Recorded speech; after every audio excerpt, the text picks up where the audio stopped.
I wish you bluebirds in the spring to hear your song, a song to sing, and then a kiss. More than this, I wish you love. Welcome to the Forgiveness Solution Podcast. I'm your host, Reverend Misty Time.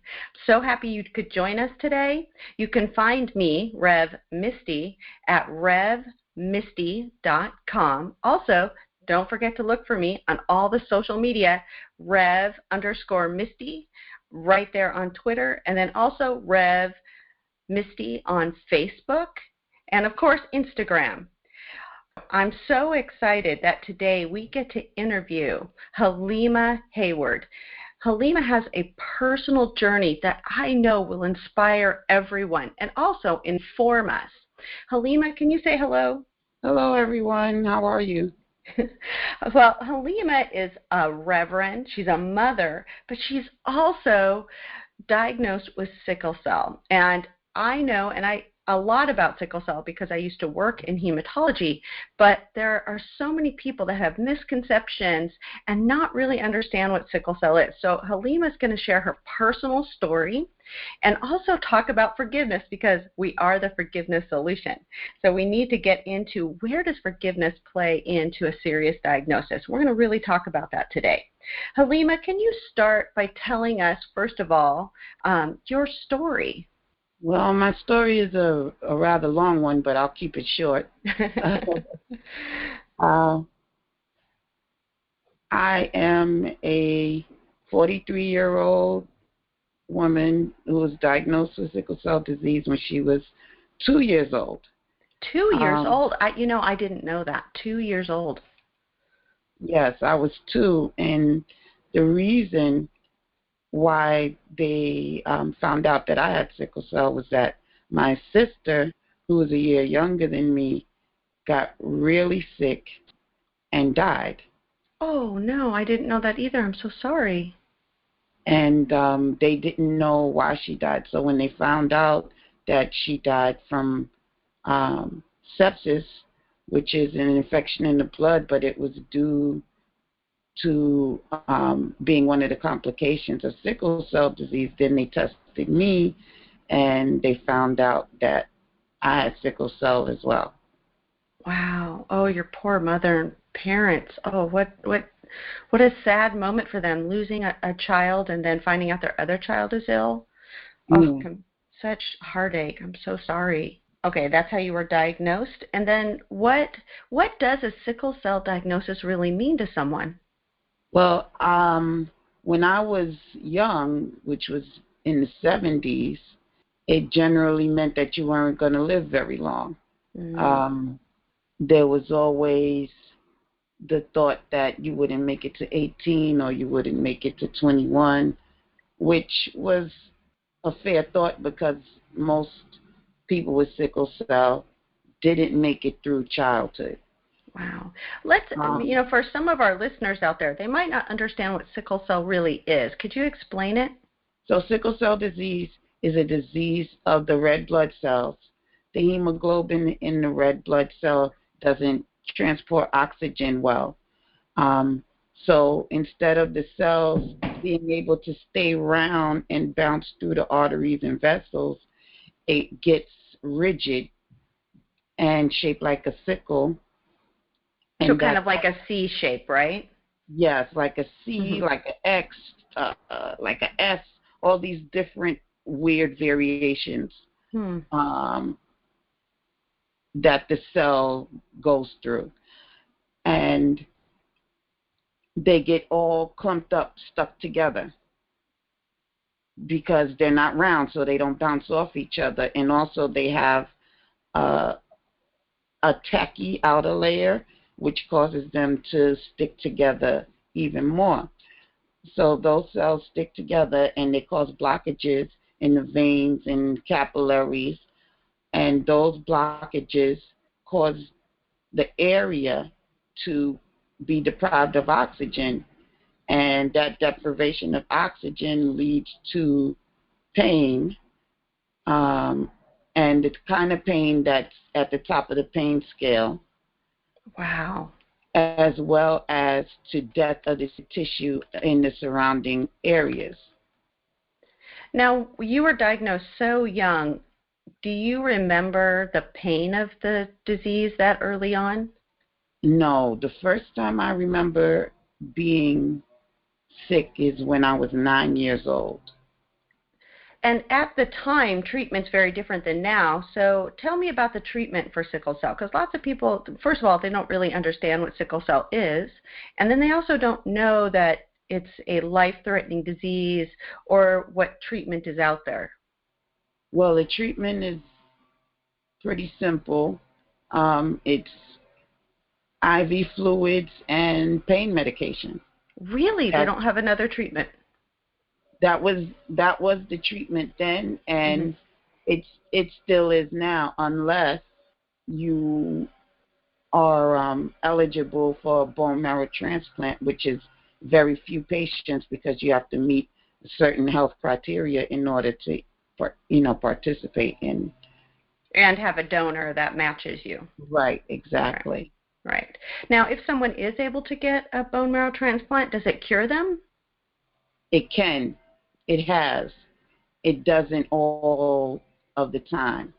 In general, there have been people that have been totally cured, meaning their bone marrow no longer exists, so they no longer produce sickle cells. The donor marrow has completely taken, and now they produce the marrow of a healthy person. And that healthy marrow produces a blood, which is blood that's free of sickle cells. And I know the listeners are probably fascinated because obviously you haven't had that treatment, correct? No, I haven't.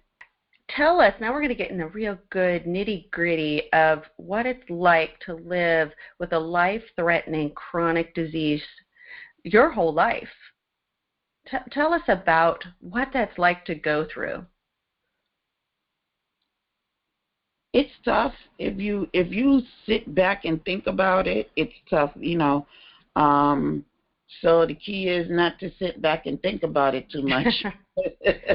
I kind of agree with some of that. It's sometimes we think so deeply, we get ourselves into like a cycle of deep thinking, but at the same time, this is your reality. Yeah, so it's tough. It's the disease kind of changes the older you get, and depending on the complications that you get along the way. There are people who've had strokes. There are people who are in wheelchairs because they have avascular necrosis, which means both their hips are dead due to lack of supply of oxygen. There's people on the organ transplant list because their organs have taken a hit due to lack of oxygen, so a lot of their organ function has decreased because it's basically dead tissue because it wasn't able to get the right amount of oxygen. Me personally, when I was younger, I got sick off and on, but not much. The first time I really remember being sick was at 9 years old, when I had a painful crisis that put me in the hospital, actually, along with the aplastic crisis, which is when your bone marrow shuts down completely because it's been working so hard it kind of burns itself out. Because that's the other part of sickle cell disease, is that because you make these cells that don't support oxygen very well, and because of that, they also die very early. So your bone marrow is constantly working overtime to produce blood cells to replace the ones that are dying so quickly. So when you're younger, your body can do that, and it has a high metabolism. And that's why you'll see a lot of people with sickle cell are very slim. That's because their body is taking all the energy that they're taking in is going towards producing blood. And their immune system is tied to the bone marrow. You know, when you're in aplastic anemia and you don't have the cells to fight off a common cold, that puts you in really high risk for getting the average cold could kill you. Right, exactly. And then, but what I'm really interested is your perseverance. You know, we all get faced with something. We all get dealt a different deck of cards, and your deck is pretty loaded with some serious stuff. And you persevered. Not only did you persevere and go through all the treatment and the pain, but also you ended up having a really amazing life. Like, you became a mother, which they didn't think you would be able to do, correct? Oh, very correct. Actually, they tried to convince me to abort up to I was 6 months pregnant. Oh, really? Oh, how devastating. Yes. But the pregnancy must have been pretty difficult, because now your pregnancy is causing your body to work for two, and it wasn't working so well for one. Exactly. Yeah. So I was in out the hospital all the time. But you delivered a healthy baby girl, correct? Yes, healthy, no problems. They thought that she may be addicted to the narcotics because I was in painful crises, and you know the only treatment for that is opiates. Mm-hmm. So they thought that she would be born, you know, addicted to opiates, but she wasn't. Oh, what a blessing! God definitely had you through that, didn't He? Yes. So then also you started working for the Sickle Cell Thalassemia Patient Network, which is really fascinating. You actually took your crisis and you decide to make it your life's passion. Can you tell us more about what you did with them? Yes. Well, originally I had a cousin who has since passed away, but she has sickle cell as well, and she was my mentor. She was my big cousin, and you know, I totally looked up to her, and she took me everywhere with her. And part of that everywhere was to support groups. And so she's the one who laid the foundation for me to show me how to give back and how to not feel sorry for yourself, and to support others with sickle cell disease. So I first started going to support groups for sickle cell with my cousin when I was young, and I continued to do that. And then when I got old enough, I started my own organization for sickle cell. I did fundraisers, and we gave away scholarships. And then I began to work with SCTPN, which is the Sickle Cell Thalassemia Patients Network, which is a bigger organization than my organization. So it made more sense, instead of us being all splintered and everybody doing the same thing but separately, to just come under their umbrella and work with them and have a bigger impact together. So that's what I did. You know, I just love hearing people who are able to take their pain and get through their pain and make a breakthrough. And you, by being able to do that, which, you know, people are like, well, that's what people do. No, that's not what all people do. It's what people who have this extra drive in them do to help others. They take their pain to help others. And first of all, I'm really sorry for the loss of another family member.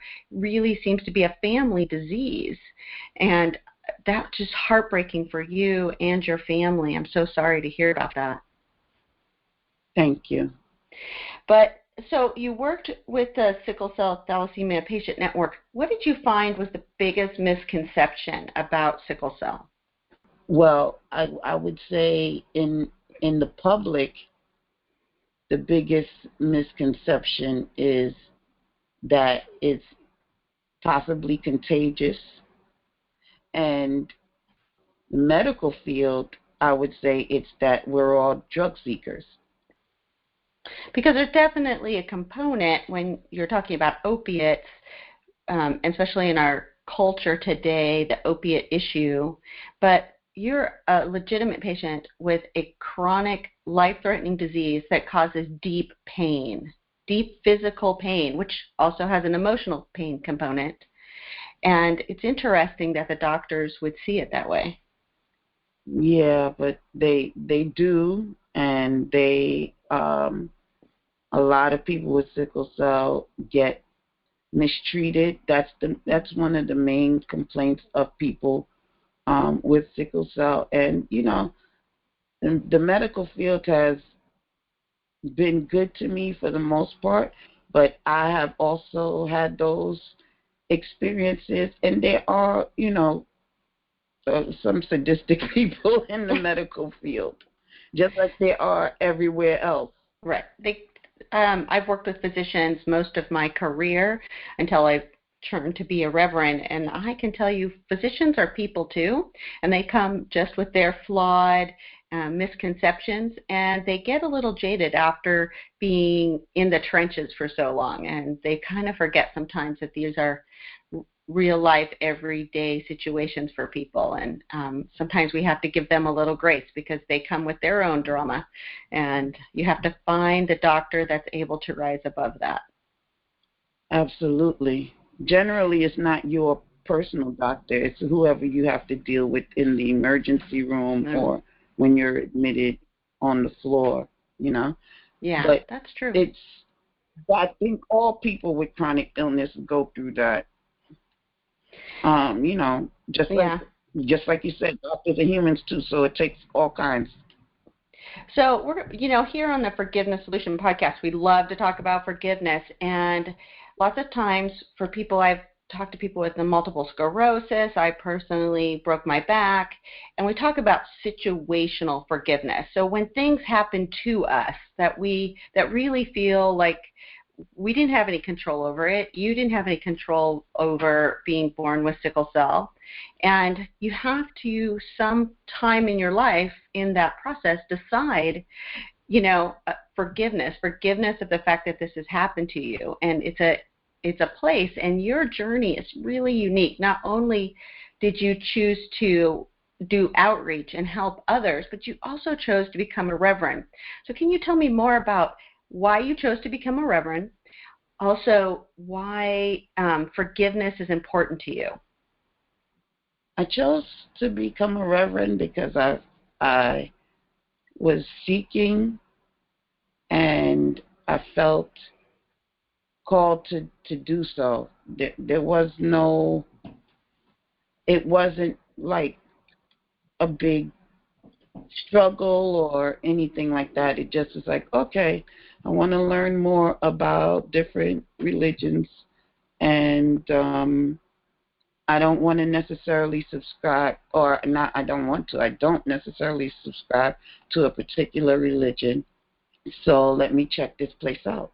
And that place was One Spirit, where I met you. I was so blessed to meet Halima also.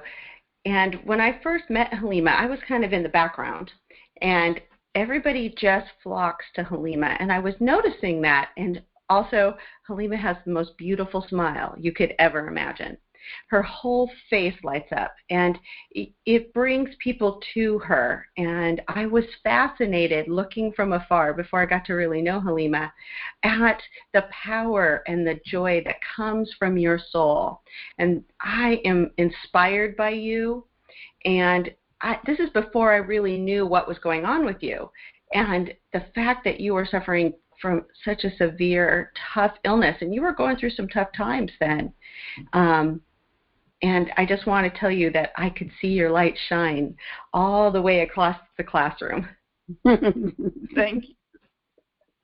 So where does forgiveness fit for you in your life, both from being diagnosed with sickle cell, just also being a human being? Tell me more about how forgiveness, and you and I have talked about this before personally offline, where forgiveness really fits in your life. But could you share it with our listeners here? As far as having sickle cell is concerned, I never really felt like I had to forgive anybody for me having the disease. Like I never blamed my parents or anything like that. I understood, what the disease was and where it came about. And I never really felt like I had to forgive my parents for my illness necessarily, but I have had to forgive them for other things. Oh, you mean like every other human being who has had parental issues? Yes, exactly. But also, lots of times when things happen to you, there's a bit of letting go in regards to the anger that comes from why is this happening to me? Yes. Well, I guess acceptance is the the main thing when it comes to why this is happening to me. It's happening to me because it happened. And, I'm not the only person that things happen to. And so I realized that I could stay and wallow and beat myself up,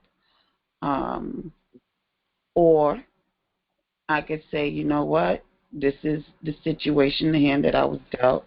I don't have a choice, and I choose to forgive all that I have to go through because I have this disease.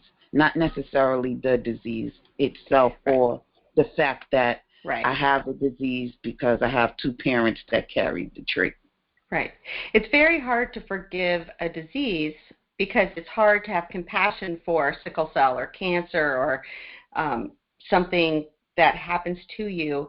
But it's a beautiful thing to not wallow, though we all have the right to have our time in the corner and wallow, but to come through it and do more for yourself and for others because this bad thing has happened. A lot of people get really angry because the bad thing has happened to them, and bad things do happen to good people, and unfortunately good things happen to bad people, and we have to come to a place where we do something with it, like empowerment, right? Yes, absolutely.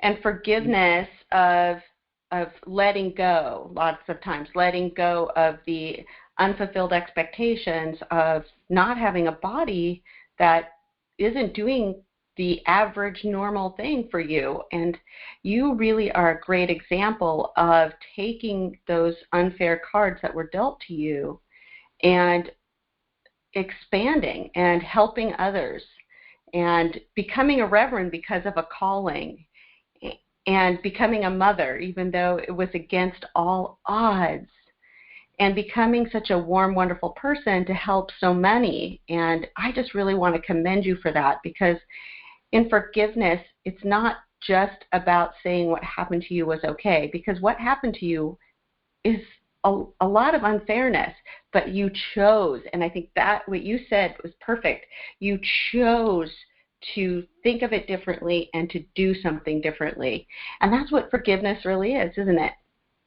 Yes, a choice. A lot of people hate for you to say that. That's like, saying the worst thing you could ever say to somebody is you can choose to forgive.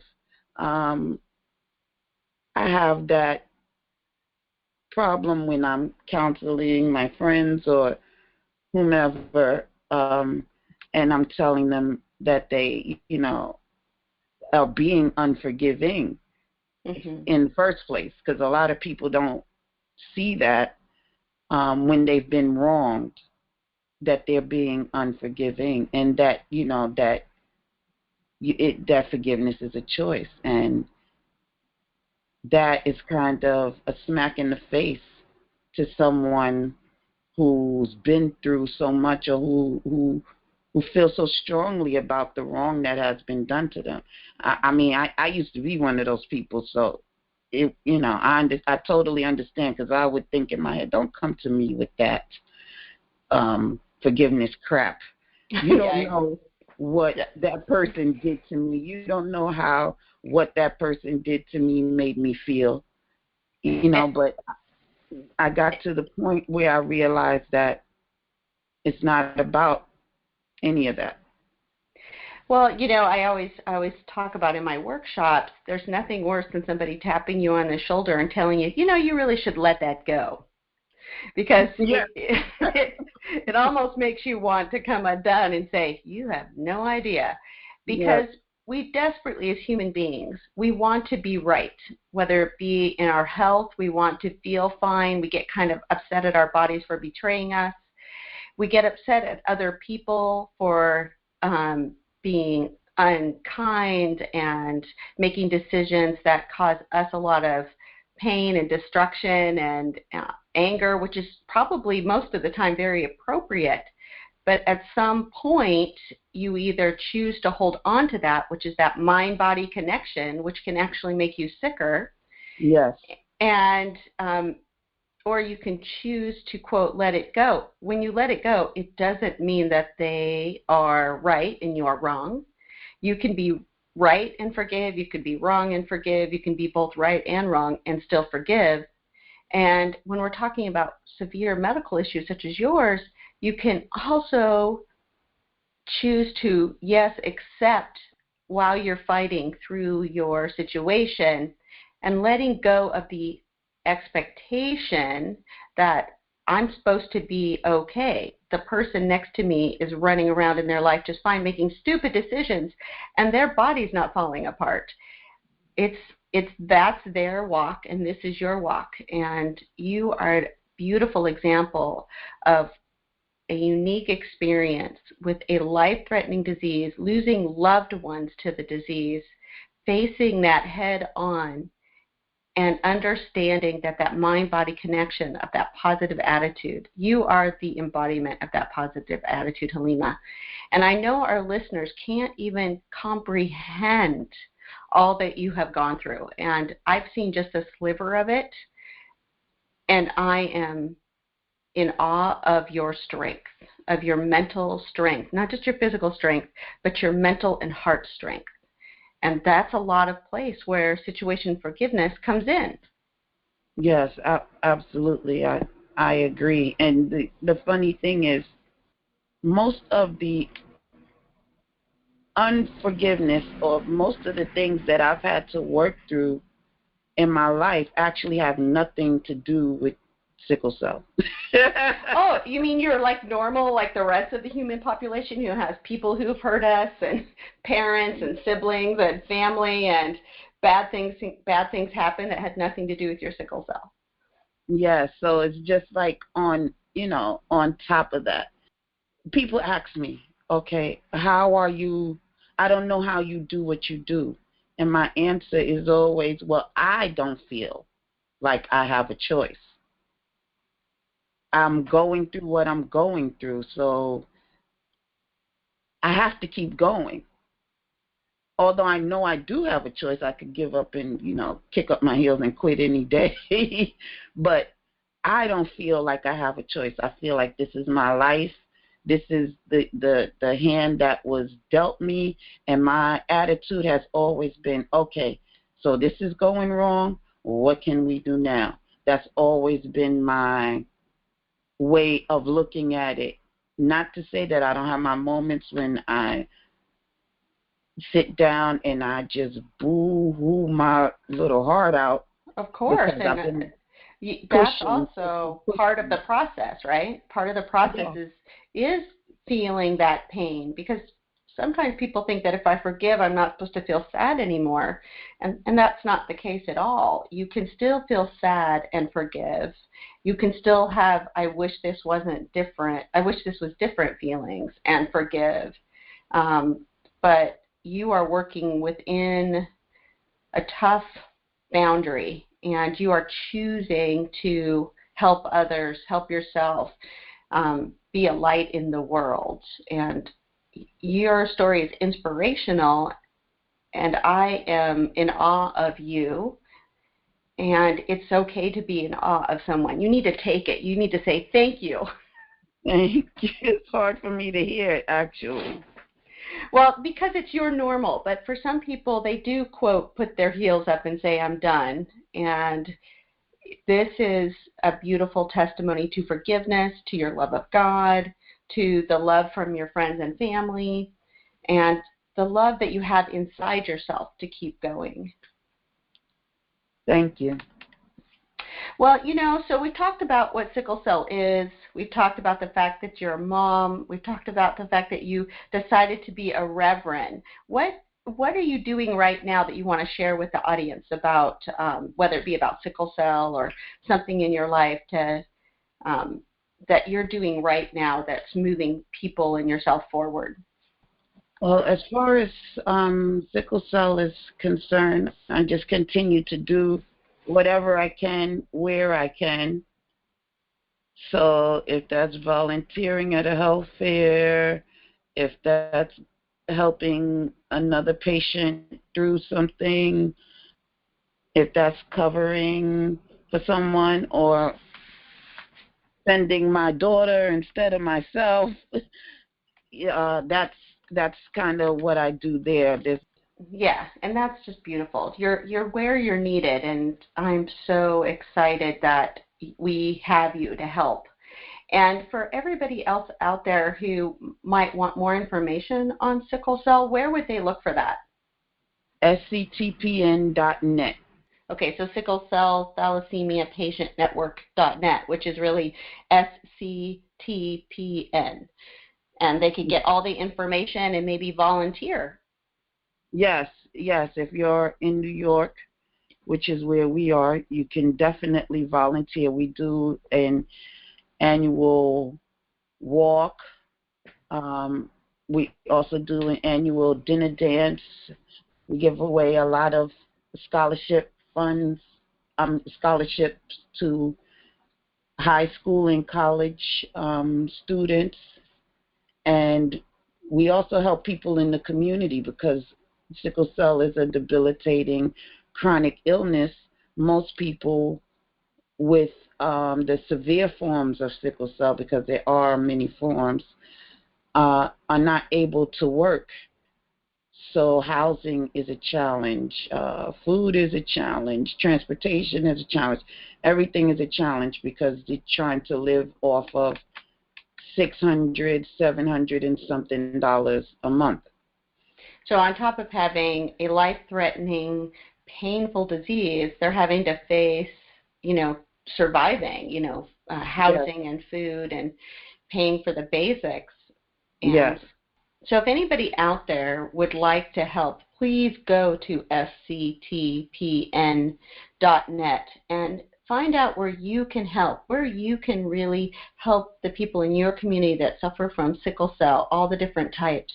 Understand that this can be a family disease. And like Halima, who's lost a sibling and a cousin, this disease is far-reaching in her life and in her family. And Halima, you are just a light. You have inspired not just me, but so many others. And I'm sure the Forgiveness Solution listeners are inspired by your story. And thank you so much for helping so many people. Thank you for having me. And if somebody wanted to get a hold of you personally to talk to you about your story or maybe some sickle cell information, how would they get a hold of you? My email address is HALIMAHC1@yahoo.com. Okay. So if anybody wants to get a hold of Halima out there and talk about sickle cell or give her a lot of kudos for such a story and her perseverance, please get a hold of Halima. If you would like to get a hold of me, Rev Misty, you can always reach me at revmisty@outlook.com. And also, don't forget, my book, The Forgiveness Solution, the step-by-step process to let it go, is ready. And you can order it both on Barnes & Noble or Amazon, or go straight to my website, revmisty.com. Everybody, I'd like to wish you a blessed day. And Halima, thank you for joining us today. I wish you bluebirds in the spring to hear your song, a song to sing, and then a kiss. More than this, I wish you love.